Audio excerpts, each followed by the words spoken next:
السلام علیکم، میں نمرا شہاب اور آپ دیکھ رہے ہیں فلائی نیوز۔ جام نواز علی سے رپورٹ کر رہے ہیں شاکر راجپوت۔ جماعت اسلامی پاکستان کے امیدوار برائے قومی اسمبلی حلقہ N210 سانگھڑ کامران عزیز غوری، ایڈوکیٹ اور امیدوار برائے صوبائی اسمبلی حلقہ PS 43 ٹنڈوادم مشتاق احمد عادل اور امیر جماعت اسلامی ضلع سانگھڑ کے امیر عبدالغفور انصاری نے کہا کہ سانگھڑ ضلع قدرتی وسائل کی دولت سے مالا مال ہے مگر ترقیاتی کاموں اور عوامی سہولیات سے محروم ہے۔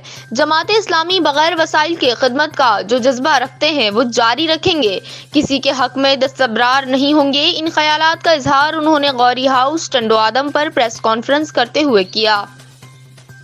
کامران عزیز غوری نے کہا کہ یہاں جو بھی پارٹیاں حکومت میں رہیں انہوں نے عوامی مسائل حل نہیں کیے۔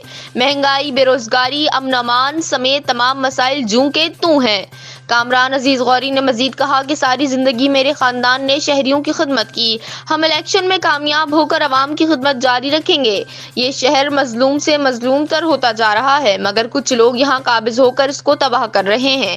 15 سالوں سے ایک ہی پارٹی کے لوگ اقتدار میں ہیں مگر یہاں امن و امان سمیت سارے مسائل حل ہونے کا نام ہی نہیں لے رہے۔ سانگھڑ بہت بڑا ضلع ہے، یہاں ایک قومی اور صوبائی کی سیٹ کم کی گئی ہے جبکہ یہاں تو ایک سیٹیں بڑھنی چاہیے تھی۔ یہ ضلع قدرتی معدنیات سے بھرپور ہے مگر یہاں بجلی اور گیس کی طویل لوڈ شیڈنگ، تعلیم، صحت، عوام کوئی بھی سہولیات میسر نہیں ہیں۔